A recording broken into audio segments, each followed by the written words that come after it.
Good morning, everybody. We are holding Daf Yud Ches Amud Beis. That's 18b. For those in the article, it's 18b1, the end of the right column, right at the bottom. Toner Rabbanon. This is about 21 lines down from the top of the page, and the line starts with Toner Rabbanon. That the rabbis told in the Brisa about a scribe who had omitted letters when he was writing it. So Toner Rabbanon was taught in the Brisa. What happens if a sefer who's writing the Megillah omitted letters or verses from the Megillah, and then the reader will recite them in the manner like a translator who translates, which means to say that he'll say it by heart. Yotza, he's fulfilled his obligation, right? In other words, so long as it's just a little bit, he's fulfilled his obligation. Well, the Gemara asks, Meitzvei, there is an objection from the following brisa, which says, if there were letters in the Megillah that were partially smudged or it was torn, it says, if their impression is recognizable, you can make out the words, then the Megillah is valid, and only then you can read from it, but if not, if you can't make it out what the words were, then Psula, then the Megillah is puzzle, and you can't read from it. So doesn't that seem to be a contradiction between what we just said, that if the Sefer missed out certain words, then you could still fill them in as a Metargman who reads it by heart, who translates by heart. Answers the Gemara, like Asha. This is not a question, it's not a difficulty. Why? Ha Bakula, this brisa, which says that you cannot use it if the words are illegible, right? Then that's talking about when this is the entire Megillah is in that state. But our brisa that we're quoting, which permits the use of the Megillah, is talking about only a few words missing in only a small part of it, but not a large part. Okay. Rabbi, yeah. Not every shul has a metorgeman. No, I understand that, but the idea is that he's doing it in the same manner as the metorgeman, which means to say he's reading. I thought if the is filling in whatever the metorgeman says. No. We don't do it in that manner. We read it in Hebrew, but just like a metorgeman, we'll look inside a scroll and then read out the translation for all the people who are listening. So too, the guy reading the Megillah can say it by heart, right? The few words that are missing. Okay. If he knows, okay. Yeah, of course, yeah. Toner Rabbanon, the rabbis on the brisa, Hishmit bo hakoire posuk echad. If the reader omitted one verse, lo ye omar, he should not say ekres kula. Let me just finish reading the rest of the Megillah. And then afterwards, ekra ese posuk, I will read that verse. Rather, what should he do? He's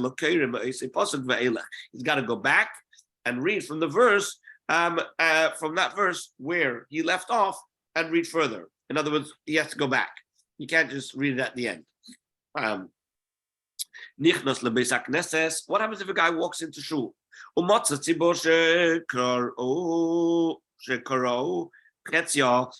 that the minion has already read half the Megillah. I shouldn't say, let me just read this half with the Megillah, and then afterwards I'll go back and read the first half. Rather, what should he do? What he has to do is he has to read it from the beginning until the end, and that's the halakha. That's how you have to read it, from the beginning to the end. Okay.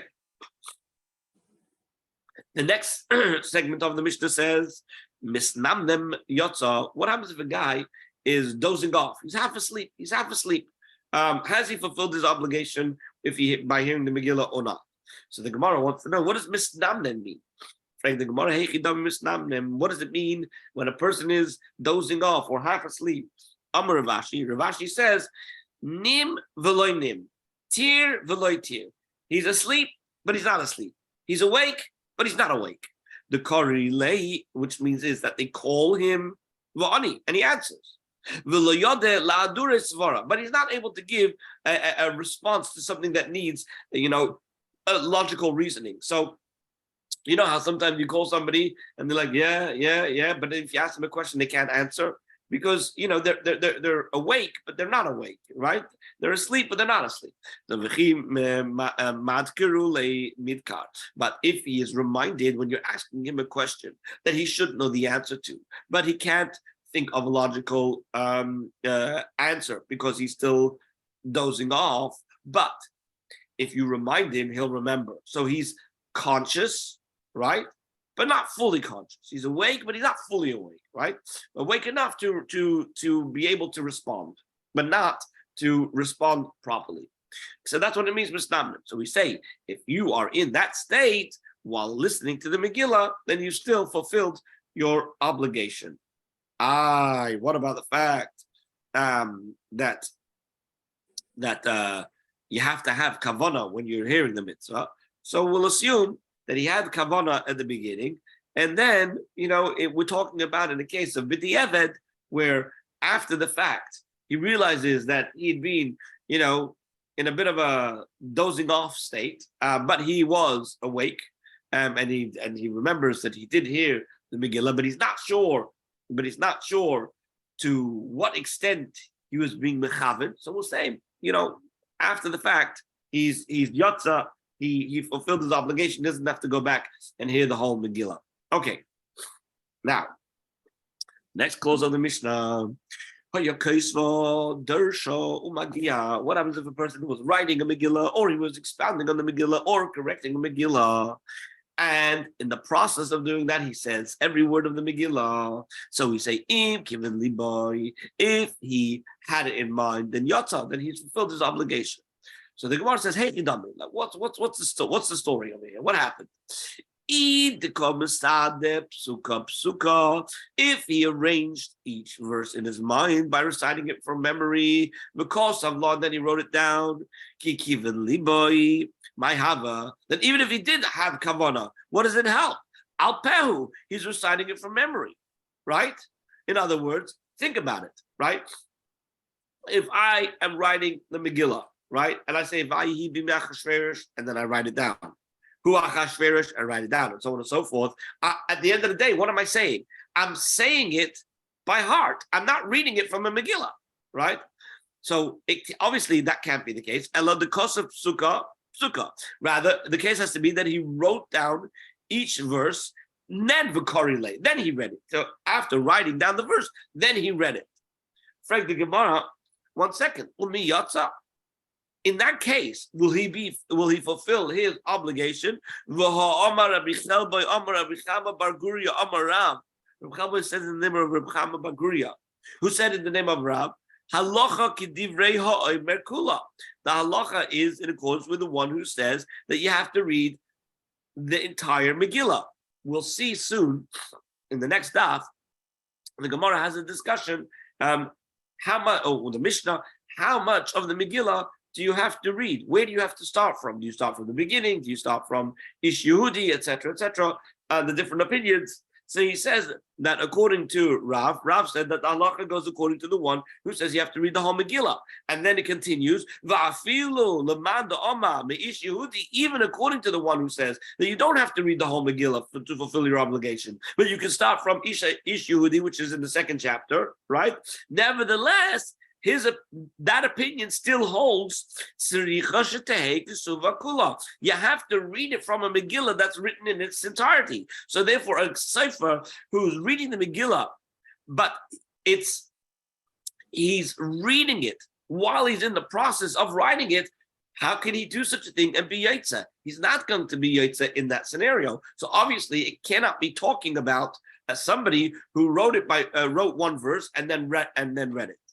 So rather, we have to come up with an alternative scenario.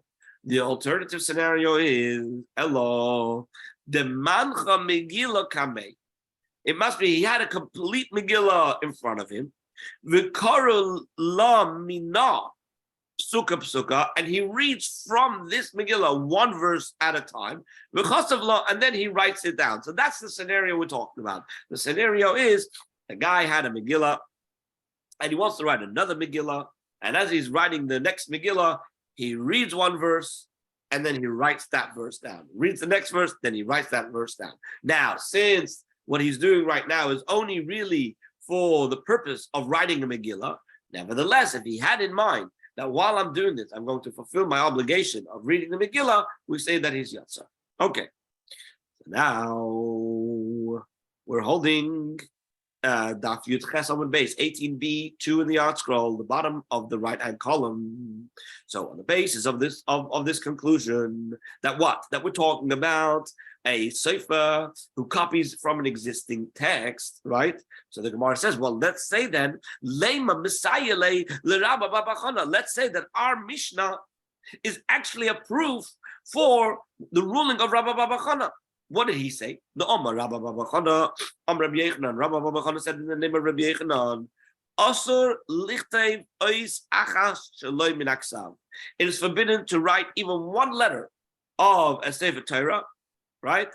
Unless it's copied from a text, which means to say you can't write it by heart. If you're going to write Bereshis bara Elokim, even though you know that verse by heart, you cannot do it without first looking in to another Sefer Torah to write it, right? And we want to say this ruling of Rabba Baba Chana in the name of Rabbi Yechanan has a support from our Mishnah, because our Mishnah, we say, what do we say in our Mishnah? We said in our Mishnah that if he was writing it and he was or expounding or he was editing, then if he had in mind, he's Yatza. And we said that the Mishnah must be talking about a case where he had a Megillah in front of him and he read it first and then he wrote it. So why can't we use that as a support for this ruling of Rabba Baba Chana?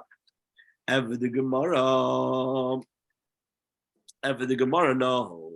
Why? Because Dilma Isra'milei Isra'muye. Maybe our Mishnah here speaks of a case where a complete Megillah happened to be in front of him and he copied it. However, it's not telling me that this is the halacha, meaning to say, we are in our Mishnah talking about the laws of reading the Megillah. We're not talking about how you can write or cannot write a Megillah. We're just saying that when a person reads a Megillah, right, if he was doing it while he was writing or editing another Megillah, right, is he Yotza? So we say, if he read from a complete Megillah, right, and he then wrote down this other Megillah, then he's Yotza. Why? Because to read from a Megillah that is not complete, you're not Yotza. But that has no bearing on whether or not you can write a Megillah or any other Sefer Torah by heart or not. So therefore, the Gemara rejects this as trying to use our Mishnah as a proof. So now the Gemara goes back, Gufa. Let's go to this teaching of Rabba Baba Chana itself, right? Fine, maybe you cannot learn and derive from our Mishnah support for it, but let's explore this halakha itself. We're saying that it's forbidden to write even one letter in a scroll of Torah unless it is copied from a text. Frank, the Gemara Meisvei, I'll ask you a question. From a brisa, what does it say in a brisa? Rabbi Shimon ben Elazar said, Maisa, there was a story, with Remeya, he went to a place called Asya. There's a whole discussion among the Mefarshim, where's this place Asya? But it seems to be that everybody seems to agree that it's outside of Eretz Yisrael. And he went to do what? He went to intercalate the year. In other words, he's in Adar, and he's deciding whether there should be an extra month of Adar or not, right?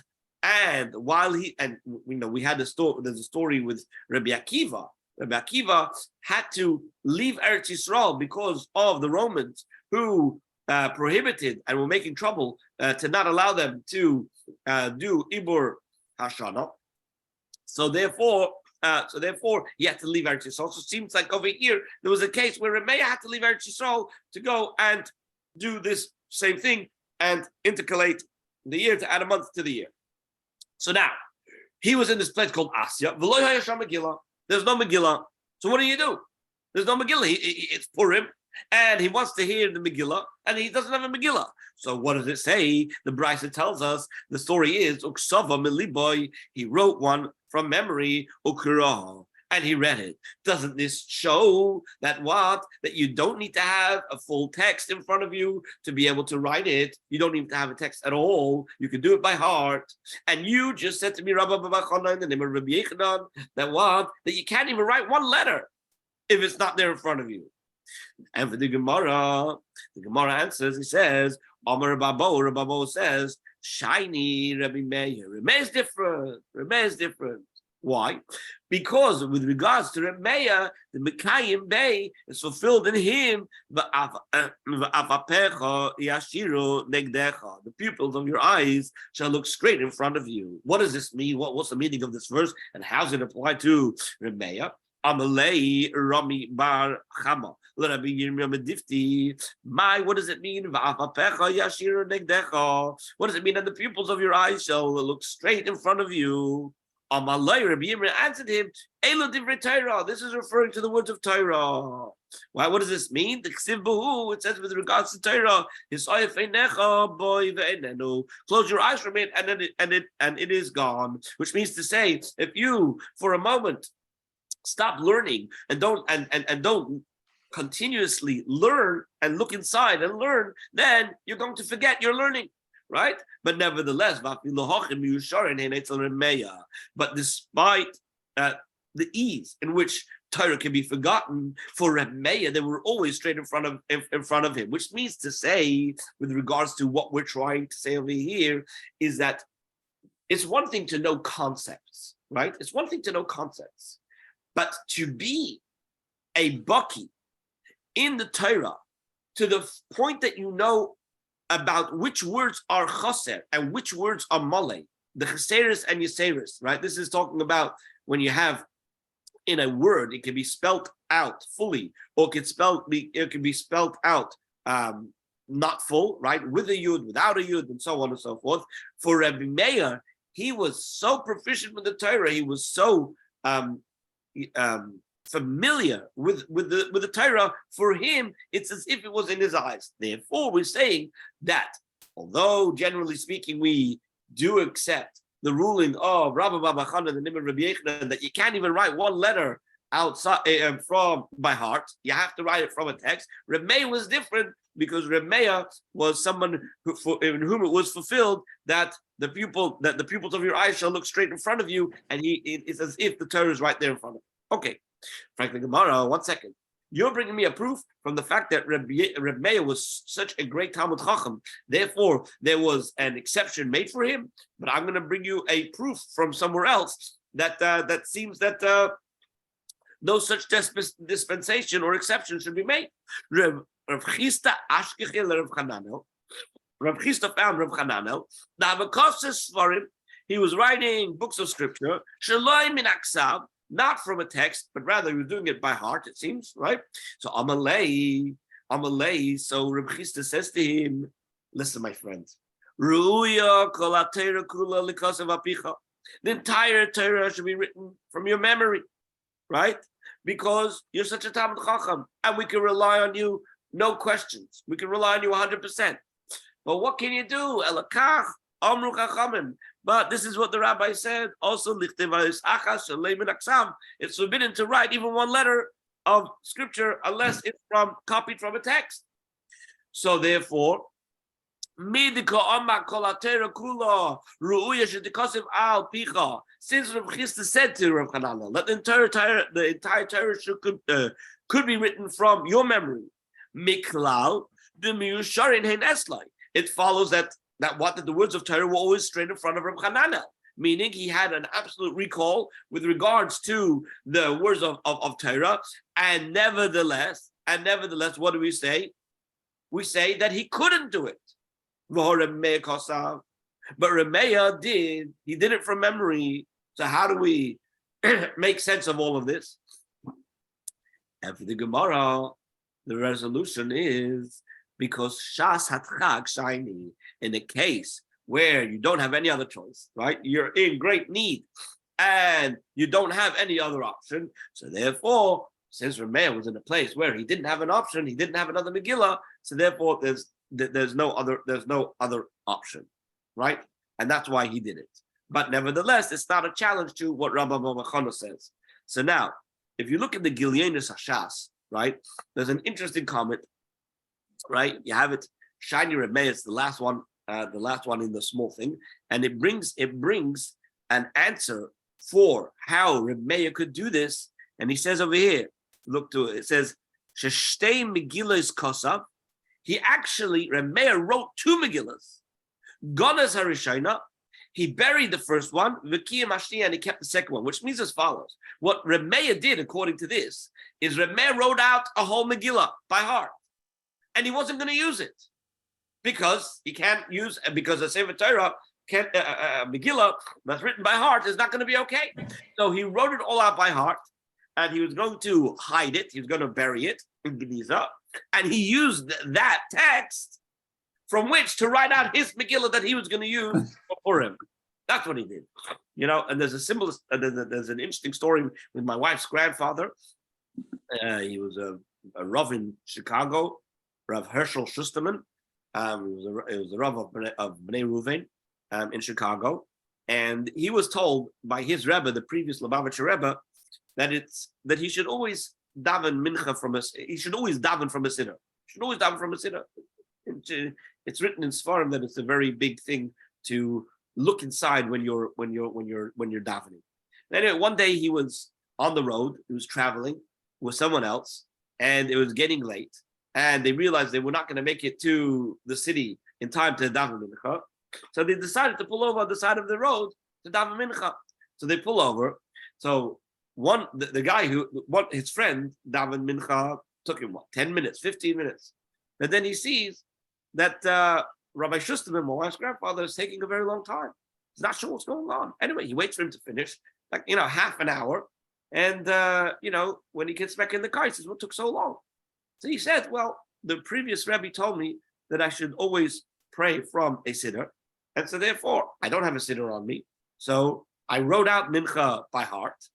And so now that I had it written out, so now I read it from the print, from inside the siddur. Now, I don't know how many people do that. Obviously, there were no iPhones back then. So, so there's this idea of writing it all out to be able to have it there to copy from. It seems, according to Megillah Hashas, that he quotes that perhaps what Remeah, an answer to how could Remeah have done this.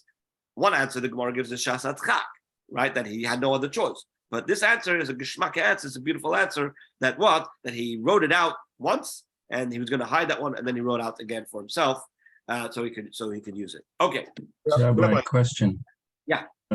Okay, I can understand that from if you're the one who wrote the first Megillah, because there's nothing that existed before that.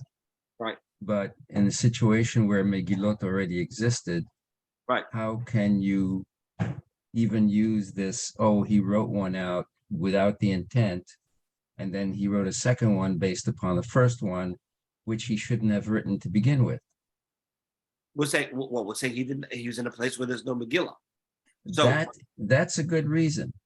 But the case where he is in a place where there was an ability to have a Megillah, you can't say, oh, I can do it by heart, right, and then not use this, but use it, not use it in order to read the Megillah, but use it in the sense of writing a separate one. You're absolutely correct. So what we're saying is that there was both things at play over here.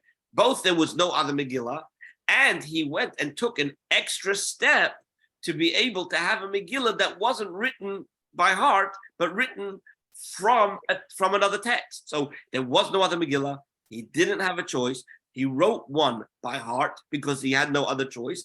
And then instead of using that Megillah, he wanted to fulfill this idea of not using a Megillah that was written by heart by writing out another Megillah from a text. So both things are at play. It was both a Shas Atchak, and he didn't just write it by heart. He wrote it by heart, and didn't use that Megillah, but wrote another one and used the second Megillah, which now was written in the appropriate manner. But yes, that's really a trick. if there would have been a Megillah available, then he would have had to use that one. I'm sorry, that's yeah? a trick. Yeah, well, you could call it a trick, or you could call it going lifnim mishras adin. You know, If he would have written the second Megillah without looking at the first one, and both of them were the same, I would say that I would believe that better. No, why? he couldn't do that for the second one, because then he's doing it by heart, and that negates the entire process of what he's trying to do. That's correct. That is exactly right. That's exactly right. Okay, weiter. Rabbi. Yeah. In this day and age, when we have cell phones and computers, and somebody goes into a base midrash and they read from a cell phone, or they copy, let's say, the Megillah from the cell phone onto, and they write a Megillah Torah. How is this, and is this any different from back then? No, that would be okay, because you're copying from another text, from pre-existing text. That would be fine. I see, but the fact that it's coming from some kind of a electrical device doesn't make any difference. It's not coming from memory. It's not coming from memory. If you have a picture of a Sefer Torah and you go through the pictures and you use that as the basis for writing your Sefer Torah, that's fine. I mean, in essence, he's right. He's reading it from a printed word. It doesn't matter what the media is. That's correct. That's correct. That's correct. Okay. Says the Gemara further. Abaya Shara Lidevei Barchovu. So Bei Barchovu, meaning the members of the house of Barchovu, they was, it seems, Sofrim, and Abaya permitted them lemichtav tefillin umezuzas shalei min aksav. They could write tefillin and mezuzas from memory without copying from a text. Right now, frankly, Gemara, come on. Whose opinion does Abaya follow? Says the Gemara, Kihai Tana. It's in accordance with the following Tanya. The Tanya was on the Brisa. Rabbi Yirmiyah Omer Mishum Rabbeinu. Rabbi Yirmiyah says in the name of Rabbeinu, I'm assuming this is Rabbeinu HaKadosh, right? Rebbe, where he says, Tefillin umezuzos nichtavei shalei min aksav. Tefillin and mezuzos may be written from without a text, meaning from memory. Ve'ein tzrichos sirtut, and they do not require sirtut, which is the etched lines which you find in the Sefer Torah. Hilchasa, but the halacha is tefillin ein tzrichin sirtut. Tefillin are the ones that don't need etched lines, but mezuzos tzrichin sirtut. Mezuzos do need etched lines, and the difference would be the tefillin are being wrapped up and put into boxes, and no one's going to see them, so it's fine. If they don't have the sirtut, if they don't have those lines, a Sefer Torah which is seen, and mezuzos also, which are exposed, which are seen, they're not put into a box, right? Even though they are put into the mezuzah cases, but they're taken out much more often to be checked, whatever, right? And people generally have seen what a mezuzah looks like. Not many people have taken the time to go and look to see what the inside of its tefillin looks like. So therefore, the mezuzahs do need to have sirtut. But tefillin and mezuzahs can be written by memory. You don't need to have a text. Frank the Gemara, my time, and what's the reason why it's permissible? Why are you allowed to write tefillin and mezuzahs from memory? Says the Gemara, migras grisin, because the contents are fluent in the mouth of everybody. In other words, what do you have in Shema? What do you have in a mezuzah? And what do you have in a tefillin? In the mezuzah, you have Shema and V'hayim Shemaya. That everybody knows by heart. Well, not everybody, but most people know Shema and V'hayim by heart. If they've been saying it for many, many, many, many years, right? And especially if you're a Seifa, certainly you know them by heart. And tefillin also, what tefillin has? Shema, V'hayim, Kaddish Li, and V'hayim Kiviyacha. So those sections are, if you're a Seifa, for sure, you know these portions by heart, and that's why we allow you to write it by heart. Okay. The next part of the Mishnah, is where the Mishnah says, if the Megillah was written with Sam, so now the Gemara is going to come along and tell us what are all these different things that are mentioned in the Mishnah. Like, what are these types of inks? What do they look like? What are they? So, says the Gemara, Sam is Sama. Now, what is Sama? Sama is orpiment. Now, what is that? What is orpiment? It's something that produces a yellow kind of dye. Sikra, what is Sikra? Amaraba Babachana. It's Sikra Saw Shema. It's called Sikra Saw, and that gives out a type of a red type of a dye. Kaimos is the sap of a tree. And then we go over to Daf Tes Amud Aleph. Kankantoim, what is kankantoim? It says Charta du'ushkefei. It's a shoemaker's blackening. It's like shoe polish. That's what it is. It's shoe polish. Now the problem is take the milk. So now diphthera. What is diphthera?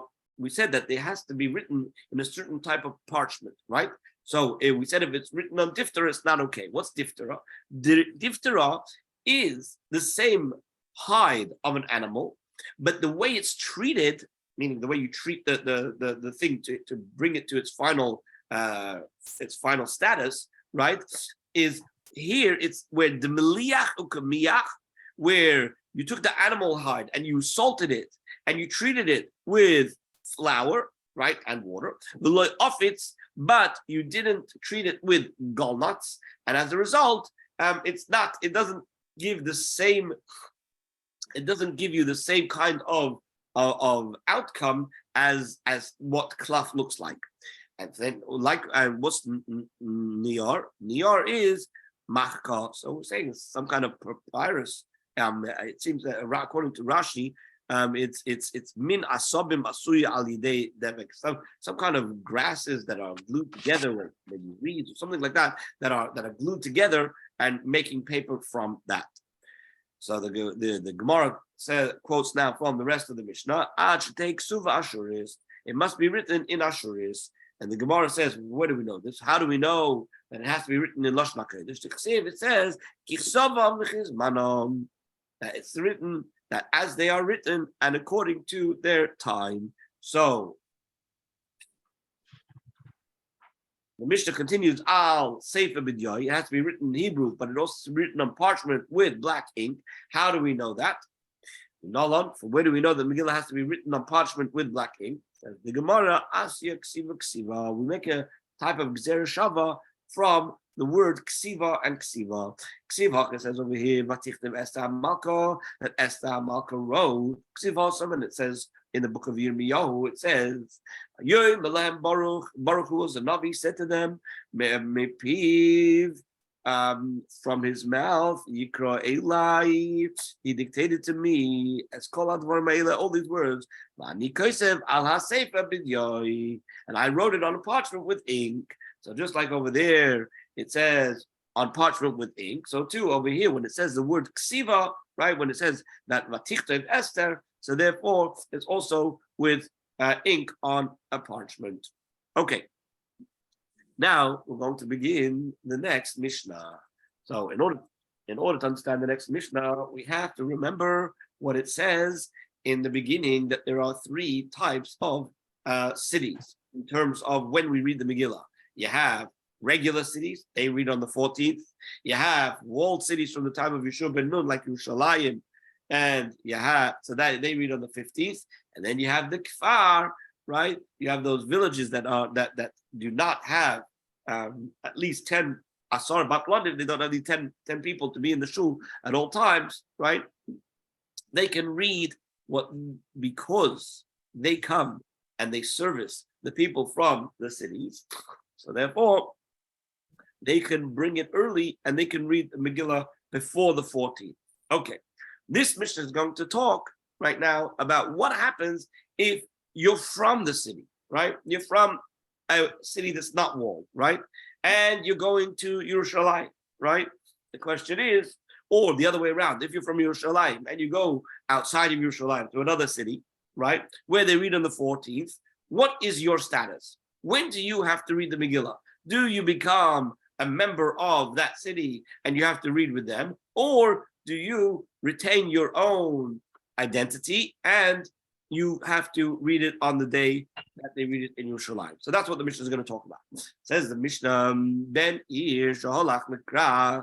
somebody from the town went into a walled city, or if a city dweller went to an unwalled city, an unwalled town. So if he is going to return to his regular place of residence, and the Gemara will tell us when and how and what this all means, but just leave it as if he's going to return to his original home, is Kairabim Kaimai, then he reads the Megillah on the same day as those who read it in his regular place. So if he went into Yerushalayim, right, he would not read it on the 15th, he would read it on the 14th. But if not, if he's not going back, so then Kairei Mohem, then he reads on the same day that the people of that city are reading. Okay, the Gemara is going to deal with what the details are. Says in the Mishnah further, from where do you have to start reading the Megillah in order to fulfill your obligation? Reb Meir says, you got to read the whole thing. If you don't read the whole thing, you're not Yotze. Reb Yehuda says, Meish Yehudi, you don't have to read the whole thing from Vayim Mechashverish. You could just read from Ish Yehudi Haya B'Shushan Abira, which is in the 2nd chapter, and you can read from there and you're Yotze. Rabbi Yasi says, no, you can start from the beginning of the 3rd chapter after these things where it starts talking about the story of Haman. You don't have to read from before that. That's the end of the Mishnah. Says the Gemara, right? Amar Rava says, Loi shanu ela sha'osid lachzar b'leilei yudadalad. When we say that what? In the case of a guy who is a city dweller, right, is going to return back to his city, it's talking about when he's going to return on the night of the 14th, which means he's there. Let's take a guy who comes from Yerushalayim, right? Yerushalayim, they read on the 15th. He came into a city outside of Yerushalayim. When was he there? He was there on the night of the 14th. On the night of the 14th, the people of the town are going to start reading the Megillah. Now, does he need to read the Megillah on that night? Or can he wait until the 15th and read it back in Yerushalayim? So we say it depends.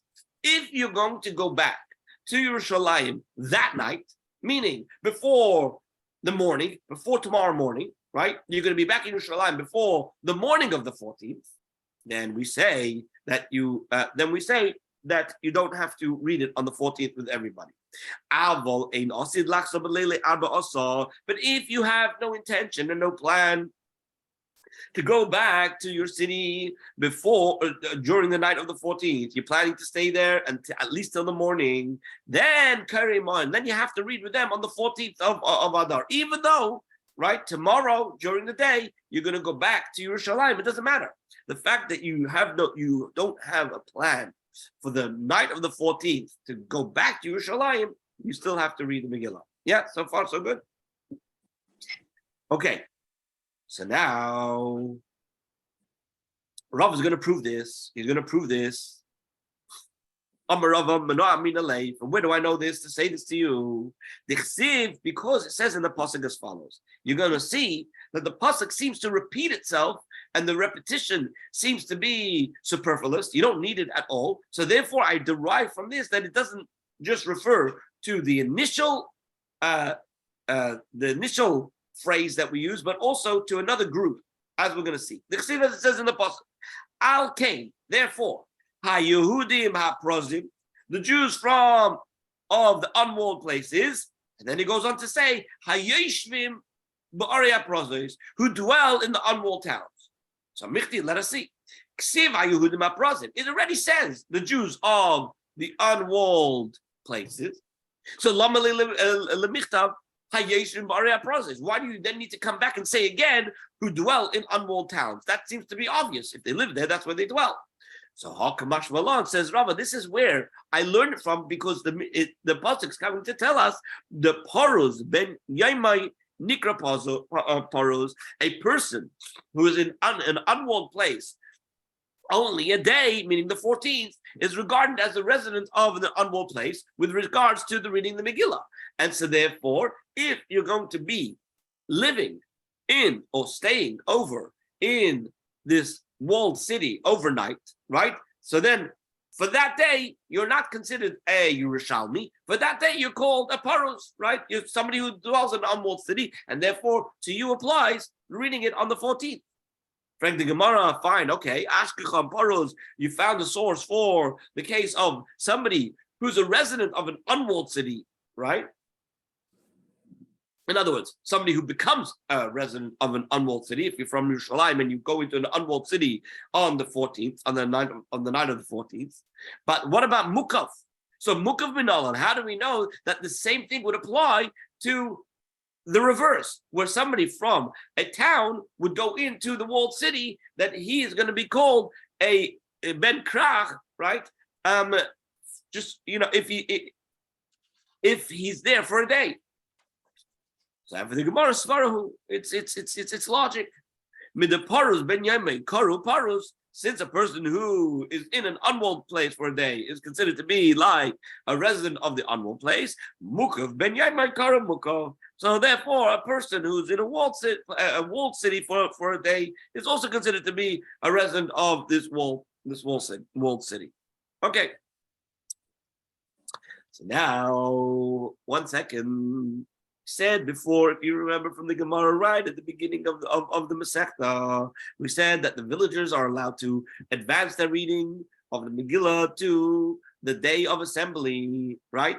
So now, what happens to a guy who we told him you could come in and read the Megillah early, right? And then he shows up back in the town on Purim. Does he have to go and read the Megillah again? Or does he say, listen, he already heard it, he doesn't need to read it again? Amar Rava, so Rava says, Ben Kfar, this is the villager, right? The guy who lives in a place where there's no Asar Batlanim, and they come to the town to show the people. So Ben Kfar, Shaholach Le'ir, when a villager comes to town and was there on the evening of the 14th, Benkach, whether he's going to remain overnight or he's going to leave before the morning, nevertheless, we say, he has to read together with them, right? He has to read together with them. He's not like the Yerushalmi. He's not like the guy who's going to go back and read it together with everybody in Yerushalayim on the 15th. For him, he has to read together with them, even if he's not staying overnight. My time, and what's the reason? Because because this villager is actually required to read the Megillah just like the other residents of the town, which means to say, the Yerushalmi, the guy who lives in Yerushalayim, his obligation to read the Megillah is never on the 14th, right? Every year, his obligation is on the 15th.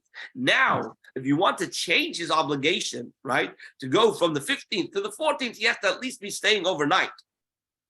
Whereas the villager, his obligation to read at the 14th is exactly the same as that of the town. The only thing is that we make a dispensation for him.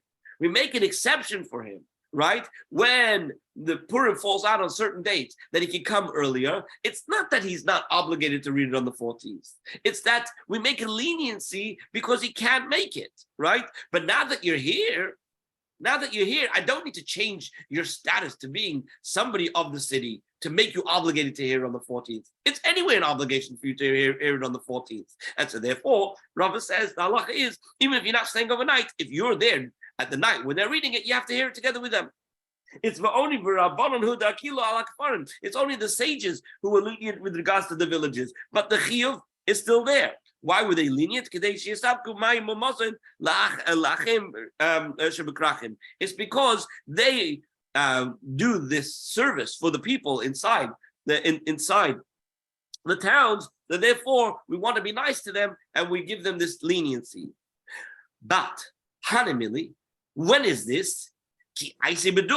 This leniency only applies when they're actually in their village. That's where they are. So if they're in their village, we don't make them come specially to town on Purim. They could hear it. They could hear it earlier.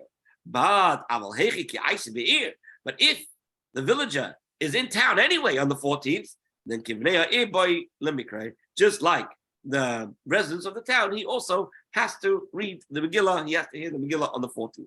Okay. So far, so good. Okay. Frank the Gemara. Abaya challenged Rava's ruling from the following brisa. It says, Ben Karach. So Holach Le'ir. If a person from the village, right, went to an unwalled town, Benkach or Benkach, in either case, whether he's going to remain overnight or not, he reads the Megillah on the same day as those in his place of regular residence, where he lived. So Abai explains. Ben Krach Sakadaita. Can you really say that this brisa is correct to say that we're referring to a Ben Krach, right? Which means a city dweller. Be'im osid lachsa talia milsa. Would it ever depend on whether he's deciding to return or not? Elala ben kfar. Rather, the brisa must surely refer to. I'm sorry. Let me go back. Let's go back. Abaya asked a question challenging Rava's ruling. It says Ben Krach, if somebody who lives in a walled city, Sheholach Le'ir, that went to an unwalled city, not a villager. We're talking about somebody from Yerushalayim, let's say, that comes to an unwalled city, Ben Kach or Ben Kach,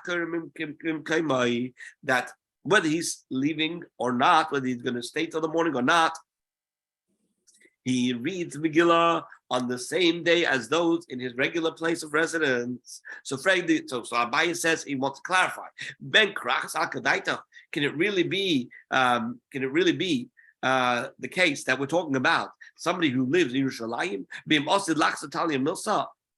Seemingly, we have already established that if he's going to return or not is what it depends on, right? So therefore, how could this brisa be correct to say that we're talking about a Ben Krach?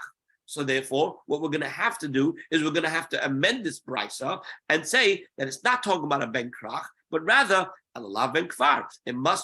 We must be talking about a villager. And if that's the case, then we have a brisa. That contradicts what Rava says. Let me explain. Rava said the guy who's a villager, if he's in town on the 14th, it doesn't matter whether he stays overnight or not, he has to read the Megillah, okay, on the 14th together with everybody else. Abaya says there's a brisa that says that somebody from a walled city that comes to an unwalled city, whether or not he's staying overnight, he reads together with his place of residence. So now, that can't be a correct version of the brisa, because this brisa would be contradicting the rule that we have that when it comes to, so from our Mishnah, right, that if it comes to somebody from Yerushalayim that's coming to a walled city, if he's staying overnight, then it does make a difference. It does make a difference whether he's staying overnight. And this brisa says that it doesn't make a difference. So therefore, we're forced to say that this version of the brisa is incorrect, so therefore we must change it. What are we going to change it to? We're going to change it to a Ben Kfar, and if we're going to change it to Ben Kfar, so then what's the ruling with the Ben Kfar according to this brisa? The ruling with the Ben Kfar is that no matter what, he doesn't have to read it on the same day as those of the unwalled city. He can read it together with those people in the city. So if that's the case, this challenges what Rava said, that when it comes to somebody from the village, that whether or not he's staying overnight, he does have to read it. It seems to be flying in the face of this brisa. So the Gemara answers, the lav tirutse mitaretzes. But have you not anyway a need to correct the brisa? So if you're saying that the brisa cannot be the way it stands, the version that we have. It cannot stay that way because it doesn't make sense. So therefore, you have to make an amendment to the brisa. So why make the amendment to say? Why make the amendment to say only that it's talking about a ben kfar, and he has to read? He can read together with the people of his town, which leaves us with a problem, right? If you're already amending it, amend everything. Make it say not a ben krach, but a ben kfar. And instead of saying kairei bim kaimai, read it as kairei mohen. So make a slight extra amendment, right, to the brisa, and then it'll fit with Rava's ruling. So that's how we deal with the challenge of Abai. We basically say if you're going to anyway amend it, so amend it to also say that it's going to be kairei mohen. He has to read it, and that would make more sense because then the brisa is fitting with the tradition that Rava had. Okay. Rabbi, could you summarize this? Because right now I'm just a little. Okay, I'll summarize. Yes. Okay. We're saying like this. Rava comes along and says that the rule is that when a person, what did the Mishnah say? Let's go back. The Mishnah says that when somebody who goes to a place where they read a different date to him, right? If you're going to go back to your original place, then you read like your custom. If you're not going to go back to your original place, then you read together with everybody else. Okay? That's now Rava comes and qualifies. What does it mean if you're going to go back? So Rava says what it means is if you're going to go back on the night of the 14th. That's the difference. That's the cutoff point.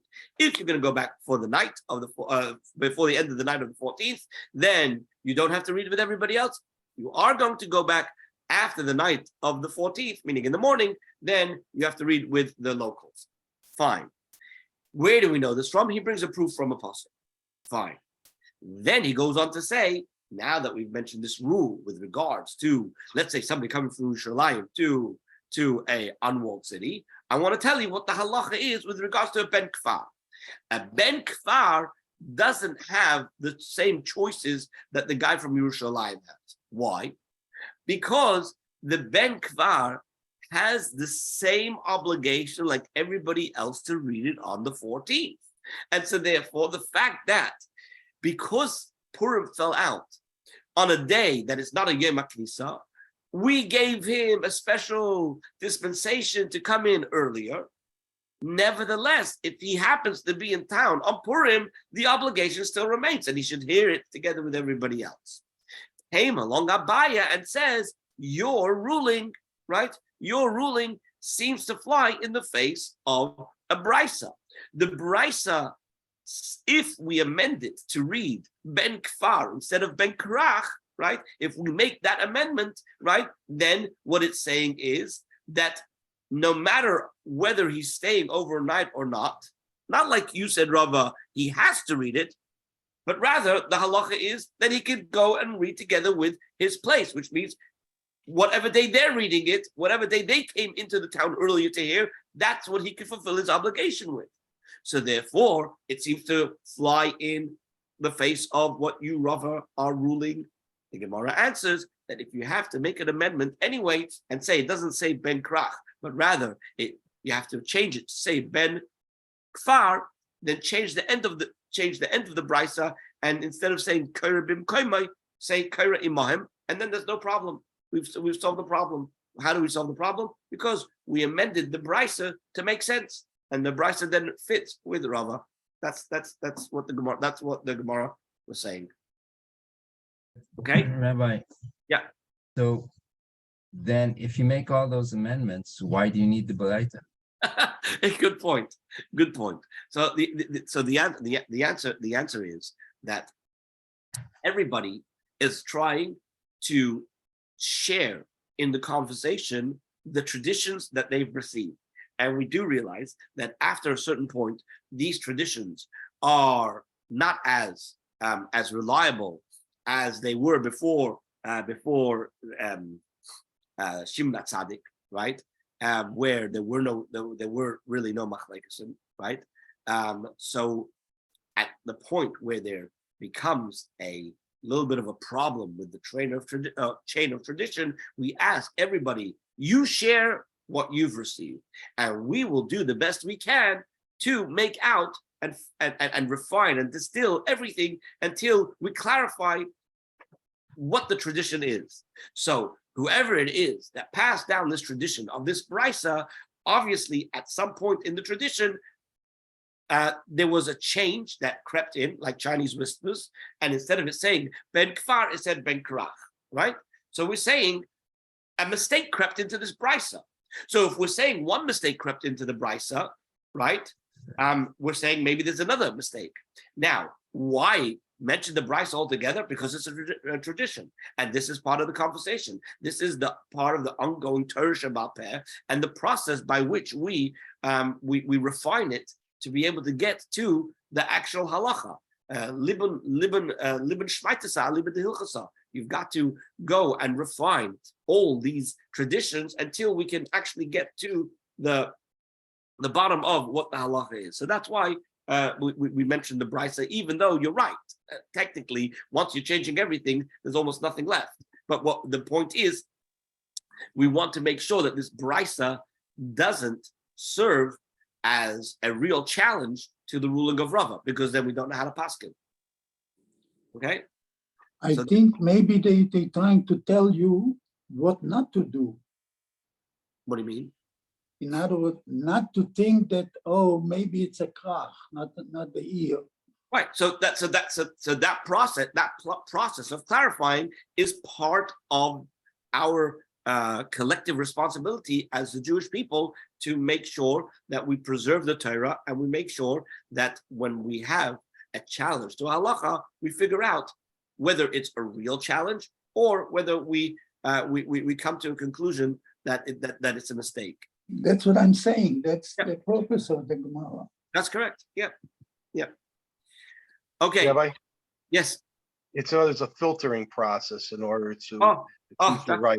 Yeah, that's a good way to coin it. It's a filtering process, and that's part of our responsibility as the Jewish people to make sure to pass this on.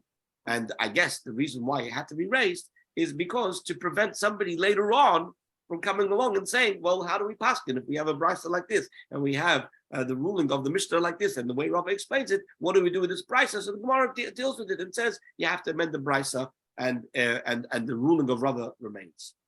All right, I wish you all a wonderful Shabbos, and we will, Mirza Hashem, reconvene on Sunday. Be'ez Hashem. Thank you, Rabbi. Have a good Thank you. Shabbos.